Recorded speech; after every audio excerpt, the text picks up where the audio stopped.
Supergirl dropped the trailer. A couple minutes long. First longer view of Amelia Alcock in the Supergirl role. We obviously had her get her little tease, if you will, at the end of the Superman movie, crashing into the Fortress of Solitude, little sauced, you might say, taking Crypto with her. Feeling it. Feeling good, we think. Anyway, what were your overall takeaways from our 2 minutes, first 2 minutes of Supergirl? It keeps getting compared to Guardians, which, okay, fine.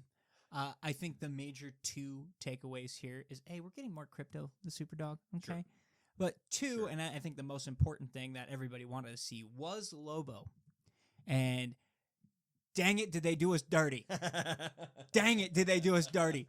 Like, honestly, honest to God, I hope the second trailer, this is going to sound really bad. I don't want to see Supergirl that much. I would love it from, like, it's just a trailer focused on Lobo's perspective, and just that's the minute-long trailer we get next. Because he looks, in that little screenshot that I had to go back and literally dig Yes. for to pause it at the Yes. right moment, Right. he looks fantastic. Uh-huh. This man, Uh-huh. Jason, you earned this. I hope you get to play Lobo as long as possible. This is one of those characters that if he ages, it doesn't matter. You can play Lobo as long as you want. Dude, he looks so good, and I'm so excited because Lobo as a whole is one of those characters that DC has that is a lot of fun whenever he comes in. B, doesn't get enough, like, limelight personally. So if they pull this off, dude, we're going to get a Lobo spinoff at some point, and everybody's going to be on board because he's just going to be a crap ton of fun. Yep. Like, he's a super juiced up Deadpool Yep. that's not talking, like, nonstop. He's talking crap, but he's backing it up in a very different way. Yes. So I can't wait to see that. It's so funny too because Momoa is just playing these burly, long-haired, iconic people. I don't know. Did you see the poster of him playing Blanca in the Street Fighter movie? Oh my gosh. Dude. I haven't seen that yet, but He- of course. Dude, he looks so gnarly. It's fantastic. Like they let him keep his beard, which I think is hilarious because Blanca doesn't have a beard. And mind you, I don't know a ton about Street Fighter, but he looks so good as Blanca. So this is just Jason is That's awesome. like playing all the characters that just look like him, and I'm all for it. This is the most excited part that I am, and I got 30, not even, I got maybe 3 seconds. I got maybe 3 seconds of Lobo. It's nuts to me. It's nuts. And it's brilliant because as Perfect. soon as they put Jason Momoa for longer than that, what they did in the trailer, the movie immediately becomes it's a Jason Momoa movie. Oh, for sure. So For sure. I am both aligned with you and very much in agreement with how they approach this because you don't need yet. They'll uncover that as we get closer to the release date, right? That will eventually become a very real, very real part of the marketing of Jason Momoa is in this movie. But what they're efforting is laying the foundation of Supergirl as a character, Millie Alcock as the actress that gets to embody that character. Because if they were to give Jason Momoa 10 seconds in this trailer, Millie's instantly overwhelmed. Supergirl's instantly just truly, because everything you just said, like you're not the only one, and it's not wrong. It's just real. It's like as of right now, Lobo is a more inherently interesting character that people want to see, and Jason Momoa in particular. Like the dude was just born to play Lobo. Oh, It's yeah. actually more wild that it has taken this long to get Jason Momoa as Lobo than anything else. So here's a fun little sidebar. So it's well known at this point that Jason Momoa spent some time growing up in Iowa, right? My aunt and uncle, as public educators, had the opportunity to teach Jason Momoa while he was coming through their classrooms. Sick brag. And Continue. they bring it up almost every Christmas, which I don't mind because it's actually fun to revisit the story. And this time we had some fresh fodder, right? Because it's like, hey, Jason's going to be in the in the new Supergirl movie, and I don't even remember how we got on the thread in particular, but just my uncle's like, just who he is. He's like, he's not even acting. He's just being that's who he's always been. It's like, yeah. I think in a lot of ways, that's part of good casting is putting actors and actresses into roles that they can fill out more organically. And then you have that next particularly elite tier of actor or actress that can wear a myriad of hats and be equally believable.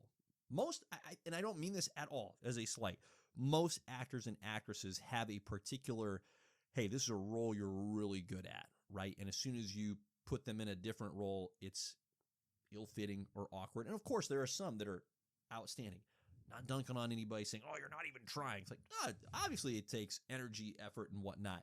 But Jason Momoa is one of those dudes that every time I've seen him in a role, it's Jason Momoa. He's the same or similar dude, regardless of what his fictional role and title is at that point.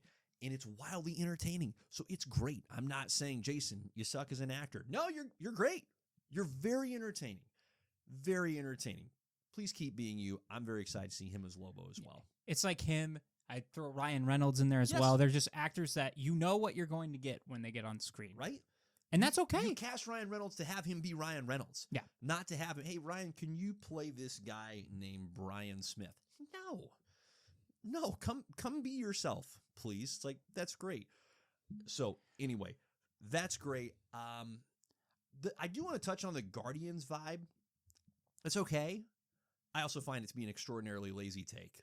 Like, get more creative. This is not a Guardians movie. This is a Supergirl movie, and this is a James Gunn universe, but it's not his movie. He hasn't written it. He hasn't directed it. I don't know. I don't particularly vibe with that take because, is it because there was music in the trailer? It's like, it's a Supergirl movie. It's not a team-up movie. There's my little old man rant on that. I liked what we got to see. I liked that we got to see Supergirl in action. I think that's great. I loved how at the end of the trailer, they intentionally pushed the comic right at you because that graphic novel, Woman of Tomorrow, that this Supergirl movie is drawing from most strongly in terms of its influence is outstanding. And like we've talked about so many times on the pod, why not work together here, movies and comics, right? Right? So I appreciated and little golf clap for that bit of marketing right there. It's exactly what you should be doing. So I thought it was great. Yeah. Like the more, you had a great points on Lobo. It's one of those things too. I'm wondering, I'm like, are we getting Supergirl too early? Is this too early in the DC line where we just haven't had enough time with her because then she does get overshadowed by a Lobo in the sense of, oh, maybe if we had more time with her in the Superman realm and then she gets a movie, then we're like, oh, okay, now we're here to watch her because we love her so much in the Superman movie. Mm-hmm. I guess we will find out after this movie. Yeah. You have to, based on that particular graphic novel, there's a great character there. Okay. Like a lot of female characters in comics, there's times where she's just been done a disservice in terms of how her role is presented. That Woman of Tomorrow version, that Supergirl can hang. That's one you want to see more of and read more of and all these things. And at this juncture of the DCU, they need a female character because it is too early, probably too early to put Wonder Woman out there, right? Like they did it with Superman, but they're having a hard time, obviously, with Batman for reasons. They're having a hard time, I think, with Wonder Woman as well. So what's a female character that we haven't seen much, actually any of in the cinematic realm? We've had her in TV shows, but not in a full-length feature film.